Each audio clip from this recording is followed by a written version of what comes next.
একটাই তাহলে বাদ থাকে বউ, তাহলে কি উনি সবার বউ হতে চান? আওয়ামী লীগ সদস্যরা যদি নির্বাচনে অংশ নেয় কি করে নিবে, আসলে কি করে নিবে? কারণ আওয়ামী লীগের কার্যক্রম তো স্থগিত, নিশ্চয়ই তারা আওয়ামী লীগের নাম দিয়ে নির্বাচন করতে পারবে না। তাহলে আওয়ামী লীগের সদস্য কি করে আসলো? আওয়ামী লীগের নাম তো নাই। এখন জাহিদ ভাই কিন্তু এই বিষয়টা নিয়ে কথা বলার চেষ্টা করেছেন।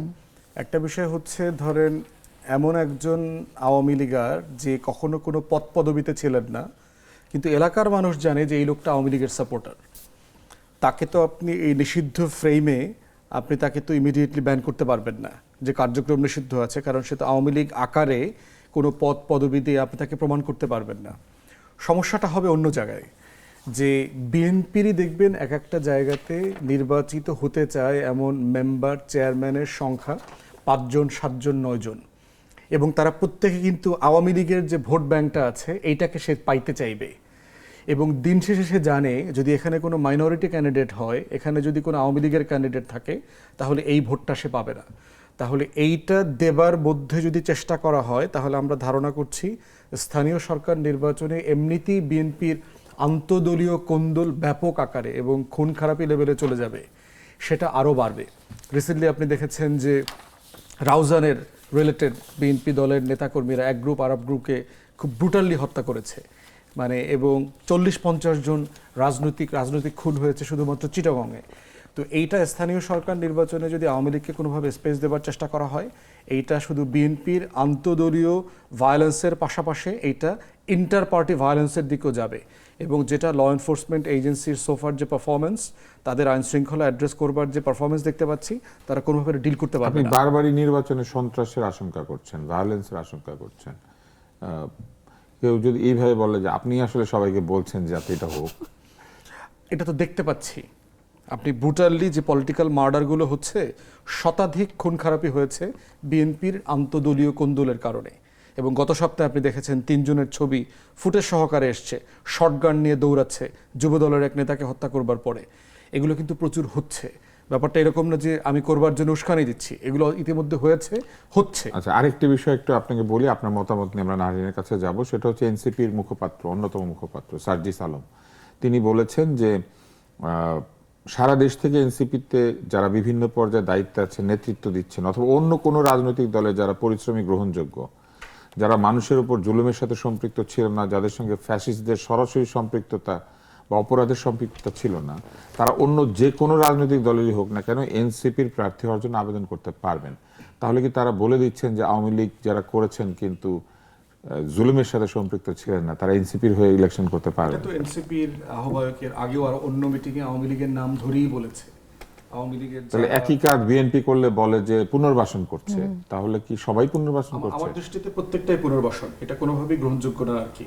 যতদিন পর্যন্ত একটা রিকনসিলিয়েশন প্রসেসে না আসবে, একটা জুডিশিয়াল প্রসেসের মধ্য দিয়ে আওয়ামী লীগ জানা যাবে, আওয়ামী লীগের নেতাকর্মীরা মধ্যে যতদিন পর্যন্ত এই রিগ্রেট তওবা কমিশনের সামনে গিয়ে তারা তওবা ইস্তেগফার না করবে তাদের ভুলের জন্য, ততদিন পর্যন্ত এটা আলাপের মধ্যে আসা শুরু। এখন ধরেন তওবা ইস্তেগফার তো করতে হয় একদম স্রষ্টার কাছে। এখন উনি মাফ করলেন কি করলেন না আমরা জানবো না।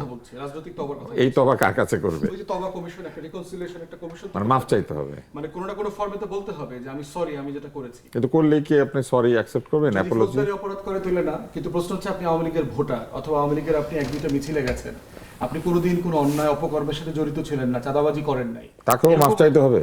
মানে সে কোনো না কোনো ফর্মে এই দলটাকে তো স্ট্রেনথেন করেছে, তার লেজিটিমেসি তৈরি করেছে। তো তার খুন খারাপির পাশে তো সে ছিল, সে তো প্রতিবাদ করে নাই। নাগরিক আকারে যে অন্যায়টার প্রতিবাদ করবার দরকার ছিল, এটা তো সে করে নাই। অতএব ওই জায়গাতে তার নাগরিক জায়গা থেকে তো ক্ষমা চাইতে হবে যে আমার সাবেক দল এই ভুল। ডক্টর ইউনূস জীবনে কোনোদিন প্রতিবাদ করে নাই, তো এই ওনাকে মাফ চাইতে হবে? উনি তো গণহত্যা করেন নাই, উনি তো গণহত্যার দায়ে তাকে অভিযুক্ত করছেন না। বা যিনি এই কথাটা করছি, এমন একটা দল নিয়ে কথা বলছি যার আমলে একের পর এক গণহত্যা হয়েছে, বেনজিরের মতো শত শত হাজার হাজার বেনজির তৈরি হয়েছে। তার মানে যারা দলের সদস্য ছিল তাদের প্রায় সকলকে আপনি সরি। তাহলে এখানে তো সাহেব আমি একটু অ্যাড করি ফুয়াদ ভাইয়ের সাথে, যে ফুয়াদ ভাই বললেন ওই সময়কে আওয়ামী লীগকে যারা স্ট্রেনথেন করেছেন, যিনি এই কথাটি বলেছেন সার্জিস আলম, তিনি কে? তিনি কে?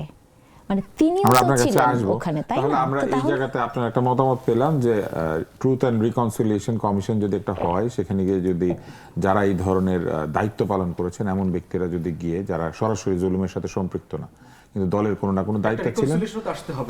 তাদেরকে আপনি 2 কোটি এক এক মানুষ- ধরনের সরি বলতে হবে। হ্যাঁ, of সেক্ষেত্রে course। কি স্থগিতাদেশ আওয়ামী লীগের উঠে যাবে না, এটা দল আকারে তো উঠছে না। ব্যক্তি আকারে? হ্যাঁ, ওটা তো একটা জুডিশিয়াল প্রসেস যেতে হবে। কিন্তু ধরেন দলের সবাই যদি মাফ চেয়ে ফেলে তাহলে দল কেন তখন মাফ চাইলো না? দলের সবাই তো আর মাফ চাইতে পারবে না। যিনি দলের কোনো পদ পদবিতে নাই কিন্তু আওয়ামী লীগ আকারে এলাকায় পরিচিত, তিনি মাফ আচ্ছা। চাইতে পারবেন, কিন্তু দলের প্রধান হ্যাঁ, তো আমরা কমিটি আমরা নারীর মিটি হাসছেন, আমরা নারীনের কাছে যাই।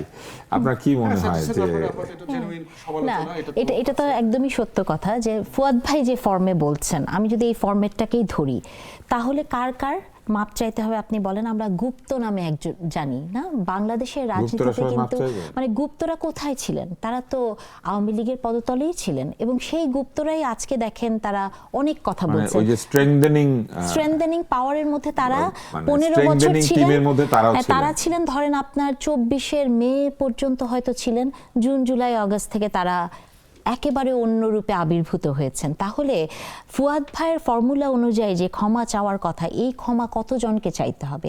এবং যিনি এই প্রস্তাবটি দিয়েছেন তার কত বক্তব্য আপনি দেখেছেন, আপনিও বিতর্ক করেন, আমরাও সেগুলো করেছি। বিতর্কের মঞ্চ কেঁপে গিয়েছে না বঙ্গবন্ধুর প্রশংসা বাণীতে, শেখ হাসিনার প্রশংসা বাণীতে। তাহলে তার তো সবার আগে ক্ষমা চাওয়া উচিত, তাই না?